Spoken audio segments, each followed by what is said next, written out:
Any ने अपनी magic power से सारे भेड़ियों को मार डाला। नान युआन तो ये देख के एकदम ही सरप्राइज रह गया कि उसके पास आइस और फायर ऐसी दो तरह की पावर्स कैसे हो सकती है। वो पेड़ से नीचे उतरा और एनी से पूछता है कि तुम कौन हो। एनी कहती है मैं बस एक ऑर्डिनरी डीमन हूँ और मुझे लगता है कि तुम्हारे पास भी अच्छी खासी पावर है, तो तुम्हें ऐसे ही जानवरों का शिकार करने में उसे वेस्ट नहीं करना चाहिए। इसके बदले तुम्हें कुछ मीनिंगफुल काम करना चाहिए। ये सारी जिनफेंग की यादें हैं, तो वी ये सब कुछ देख के सोचते हैं कि जरूर ही नान युआन नान जिनफेंग की पास्ट लाइफ होगी, लेकिन उसे ये सब कुछ भी क्यों याद है। और वैसे भी सभी डीमंस की मौत हो जाने के बाद उसका रीइंकार्नेशन नहीं होता, सिर्फ फर्स्ट क्वीन ही स्पेशल थी, इसलिए ही उसका पुनर्जन्म हुआ। लेकिन नान जिनफेंग का पुनर्जन्म क्यों हुआ? कुछ दिनों से युआन छुपके से एनी का पीछा कर रहा था। एनी को वो पता था, तो एक दिन उसने कह दिया कि तुम आखिर कब मेरा पीछा करना छोड़ोगे। युआन बाहर आया और कहता है कि तुम्हें पता था कि मैं तुम्हारा पीछा कर रहा हूँ। एनी कहती है आखिर तुम चाहते क्या हो? युआन कहता है कुछ भी नहीं, तुमने कहा था ना कि मुझे कुछ मीनिंगफुल करना चाहिए।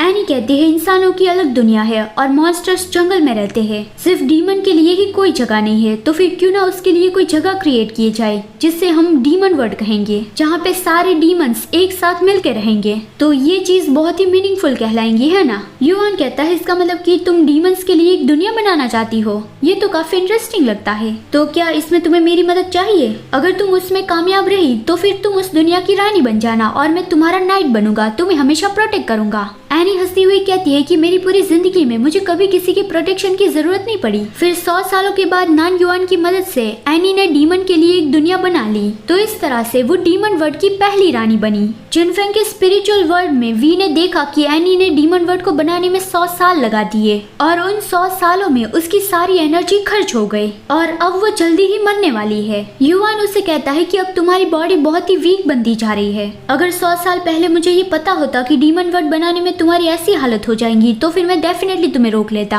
एनी कहती है मुझे इसका कोई भी रिग्रेट नहीं है, मैं 1000 सालों से जी रही थी, लेकिन इस साल मैं फाइनली सारे डीमंस के लिए एक घर बना पाई जहाँ पे वो लोग आराम से रह सके। नान युआन 100 सालों से उसके साथ था और उसकी मदद कर रहा था, तो एनी उसका शुक्रिया अदा करती है और कहती है कि मैं उम्मीद करती हूँ कि मेरे जाने के बाद तुम सैड फील ना करो। लेकिन युआन ने एनी को बचाने के लिए एक डार्क मैजिक इस्तेमाल किया, जिसकी मदद से अपनी लाइफ दूसरों में ट्रांसफर कर सकते हैं। वो कहता है कि मैंने कहा था ना कि मैं तुम्हें प्रोटेक्ट करूंगा, मैं तुम्हें ऐसे ही मरते नहीं देख सकता। एनी कहती है नहीं ऐसा मत करो, ये डार्क मैजिक है, मैं नहीं चाहती कि मुझे जिंदा रखने के लिए तुम अपनी जान कुर्बान कर दो। लेकिन इस डार्क मैजिक को एक बार एक्टिवेट करने के बाद फिर उसे बंद नहीं कर सकते, तो युआन ने एनी से कहा कि तुम्हें मेरे लिए जीना होगा। एनी उस डार्क मैजिक को रोक नहीं सकती थी, लेकिन वो उसे अपने सेप्टर में सील कर सकती थी। उसने अपने सेप्टर की मदद से उस डार्क मैजिक को उसमें सील कर दिया। एनी को बहुत ज्यादा खून की उल्टी हो गई। वो कहती है कि मैंने डार्क मैजिक को अपने सेप्टर में सील कर दिया है, अब मुझे वादा करो कि आगे कोई भी बेवकूफी भरा काम नहीं करूंगे। डार्क मैजिक इस्तेमाल करने से कुछ भी अच्छा नहीं होता, मैं तुम्हें हर्ट होते नहीं देखना चाहती, मैं चाहती हूँ कि तुम एक अच्छी जिंदगी जियो।